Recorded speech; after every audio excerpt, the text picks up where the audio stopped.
মই এটি গীতি কবিতাহে পাঠ কৰিম যেহেতু মই গীতৰ লগত জড়িত হৈ ভাল পাওঁ বেছিকৈ শ্ৰদ্ধাৰ আজিৰ যি এই কবি সমাৰোহৰ সন্মানী সঞ্চালক তেখেত বেতনৰ লগত নেচাৰ বেতনৰ লগত জড়িত আৰু আমাৰ গুৱাহাটীৰ যি দীপৰ বিল এই দীপৰ বিলৰ সম্পৰ্কৰ সৈতে তেখেত বেগত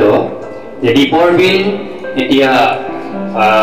বেদখলকাৰীৰ কবলত পৰিছে আৰু এই দীপৰ বিল প্ৰদূষিত হৈছে মোৰ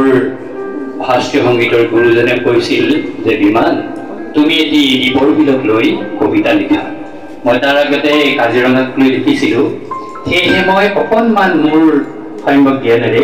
দীপৰ বিলক লৈ মই এই কবিতাটি গীতি কবিতাটি ৰচনা কৰিছোঁ কবিতাৰ মোৰ গীতি কবিতাৰ শিৰোনাম তুমি নীলকণ্ঠ দ্বীপ মানেনো কি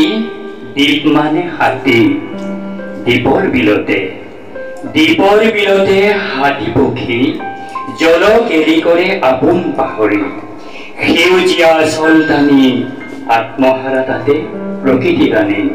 শীতৰ সেমেকা নিয়ৰৰ কণিকা বন্তিৰ শিখা হৈ জ্বলে মৃদু মনিয়াই ছাতি মাৰি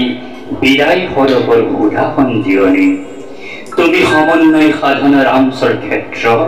অতিথি দেৱভৱু তোমাৰ মহামন্ত্ৰ তুমি নীলকণ্ঠ সজল জলধি স্বাগতম তোমাৰ অজেয় ভকতি নমস্কাৰ প্ৰমাণপত্ৰখনি গ্ৰহণ কৰিবৰ কাৰণে অনুৰোধ জনাইছোঁ উৎপল তালুকদাৰ মঞ্চত আমন্ত্ৰণ জনাইছোঁ সাজু হৈ থাকিব লাগে দীপিকা খাউন